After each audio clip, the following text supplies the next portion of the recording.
níbi ìgbẹ́jọ́ ẹ̀sùn ìpànìyàn Ramani.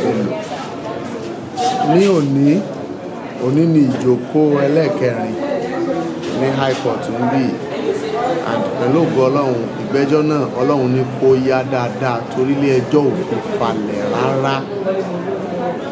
Ẹlẹ́rìí 12 la ti gbọ́ báyìí ní ìjókòó 4. Ẹlẹ́rìí 12 la ti gbọ́ lónìí. Nígbà tí wọ́n parí ẹ̀rí ẹnì 12 lónìí, òun níjọba tí ń jẹ́ olùpẹ̀jọ́ ni wọ́n fi ẹ̀yìn ẹjọ́ wọn tì. A máa ń pè ní wípé wọ́n close kéèsì wọn. Tuntun tún ṣẹlẹ̀ lénìí o ní ilé ẹjọ́ ní high court nílùú lórí ẹ̀sùn Ramani àti Hafsat. Tí ẹ bá gbàgbé, nínú ìwádìí àwọn ọlọ́pàá ni Ramani ti sọ pé Hafsat dákú mọ́ wọn ní abẹ́ níbi ìbálòpọ̀ tí àwọn ń ṣe pẹ̀lú ara wọn lọ́wọ́ kó tó di pé òun kun Hafsat.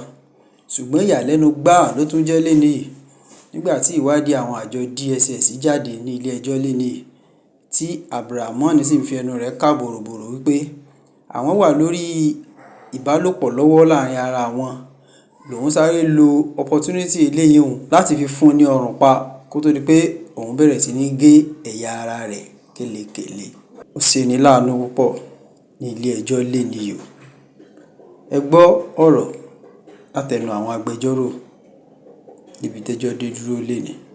Ẹ ṣeun ẹ̀yin tẹ́ ń bá wa kálọ.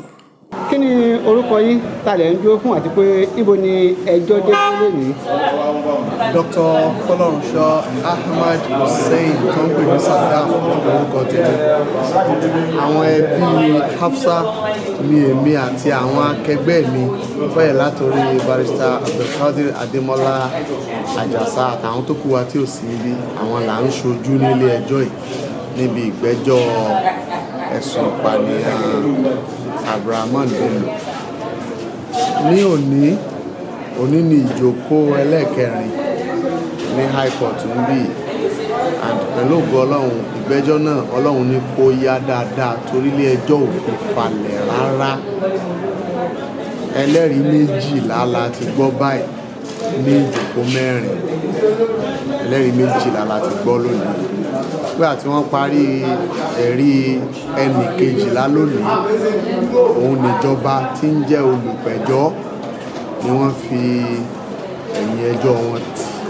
A máa ń pè ní wípé wọ́n close kéèsì wọn kí àwọn tá a fẹ̀sùn kàn káwọn náà bọ́ta wọ́n wá wí àwíjàre ti ẹnu tiwọn náà tá à ń pè ní defence.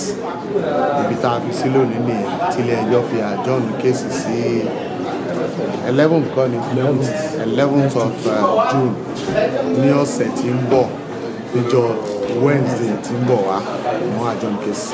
Nǹkan tẹ́ ń sọ ni pé ẹni tá a fẹ̀sùn kàn Ramani tán ní ọkọ̀ ayọ́túndé òun náà ní ẹlẹ́rìí tó fẹ́ kó wá sílé ẹjọ́.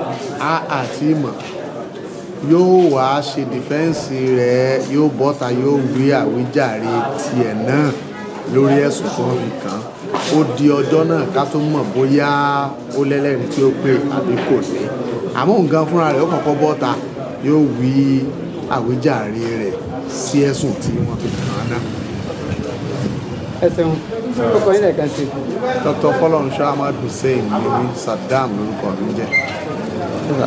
Ẹ ṣeun sà, ẹ dákun ìbéèrè kan sí gẹ́gẹ́ bí àwọn witness tí wọ́n kó wá pẹ̀lú èyí tí ó wáyé lénìí yìí. Níbi èyí tó kọjá Ramani ní ọmọ dákú mọ́ òun ní abẹ́ ni, but pẹ̀lú èyí tí a tún wá gbọ́ lénìí pé òun fún lọ́rùn pa. Ẹ dákun ṣe kò ní jẹ́ ìtakò ara wọn? Báwa náà ti rí tó wí inú, ṣùgbọ́n èyí tó ti ṣe pàtàkì jù bẹ́ẹ̀ ni wípé gbogbo wa náà tá à ń gbọ́ wa káàkiri ayé tí èèyàn bá ń ti ṣe kinní kan táwọn eléyìí máa ń describe wípé èèyàn approbate ó tún reprobate, tí èèyàn bá ń lọ wájú tí ń lo ẹ̀yìn lórí ọ̀rọ̀ ẹyọ kan tó kọ́kọ́ jí láàárọ̀ tó ní dúdú ni, tó dìyálẹ̀ta tó ní funfun ni, tó tún dìrọ̀lẹ́ tó láyìnrín ni. Ṣẹ́mi pé gbogbo ẹlẹ́kọ̀ọ́ àtolóye tí ń bá ń gbọ́rọ̀ náà wò pé kò dàbí ipò tó ń bẹ nínú ọ̀rọ̀ ẹni tí bá ń lọ wájú tí bá ń lọ sí ẹ̀yìn lórí ọ̀rọ̀ kan ṣoṣo. Mọ̀ ní pé ara àwọn àwíjàre àtàkùn mọ́ra àwíjàre ní gbogbo ìyẹn ó máa jẹ́ báwọn náà ti gbọ́ lé nínú àmọ́ tèmi rí sí i. ẹ ṣeun gẹ̀ẹ́sà ẹ dákun ìmọ̀ràn wo lẹ ní fún àwọn tó ń bọ̀ wá.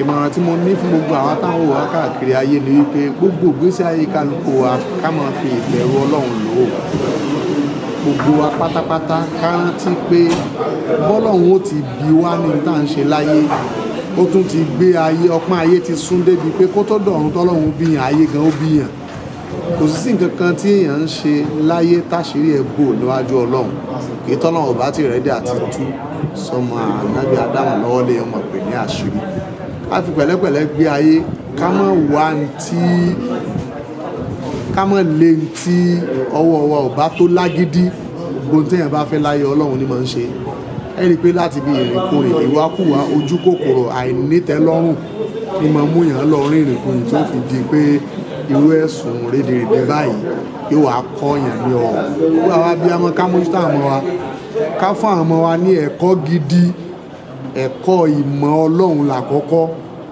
ẹlẹ́ẹ̀kejì ẹ̀kọ́ bó láti lo ayé ká jẹ́ káwọn ọmọ tá a bí àtàwa tá a bímọ náà kálukú mọ̀ wọn ara wa nínú ayé kálukú mọ̀ ìwọ̀n ara rẹ̀ lábẹ́ bọ́lọ́hun ti tó téèyàn bá mọ̀ wọn ara rẹ̀ lábẹ́ bọ́lọ́hun ti tó tó sì mọ̀ wọn ara rẹ̀ nínú ayé èèyàn ó gba ayé àlàáfíà èèyàn ní gbáyé dààmú àmọ́ tí ò bá ti mọ̀ wọn ara rẹ̀ òun ni ó rìnrìn kú ní ó mọ̀ lé tí ó kàn yóò sì pàdé tí ọkàn rẹ̀ kọ̀ lọ́nà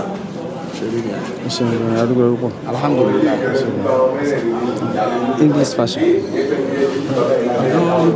Ọ̀gá ti sọ̀rọ̀ nígbà tó ga ti sọ̀rọ̀ so kò sí much láti sọ bí gbogbo ẹ̀ ṣe ṣẹlẹ̀ nílé ẹjọ́ lè lè náà ní everybody bá ti gbọ́ yẹn so Ọlọ́run ọba yóò wà pẹ̀lú wa kí gbogbo aká mọ̀ nǹkan tá a máa ṣe kí a máa ṣe nǹkan tí ò tọ́ àti nǹkan tí ò yẹ àti nǹkan tí ò bófin mu gbogbo àwọn ọba tá a bá máa wà àtàwọn nǹkan tá a bá máa ṣe ká mi sọ pé gbogbo ẹ̀ ó lọ nílànà òfin so nǹkan tí a lè sọ lórí ọ̀rọ̀ tí ó wà lẹ́yìn so adẹ̀wò pé ìgbà tó bá fi di next week gbogbo àwọn tó bá mọ̀ pé àtàwọn tí ò bá mọ̀ pé á padà máa mọ̀ so sùúrù òun náà la ṣe tó bá padà yá nǹkan tó ń gbóná tó padà rọ̀ àwọn lágbájá mọ̀ pẹ̀ táwọn ìpè mọ̀ pẹ̀ táwọn tó ní àwọn tó pè lẹ́jọ́ àwọn defence tí wọ́n bá ti wọ́pọ̀ defence ní next week wọ́n á close the case tiwọn náà àná adájọ́ address fún adoption of final address before kí wọ́n tó ní date for judgement so bí ó ṣe wà.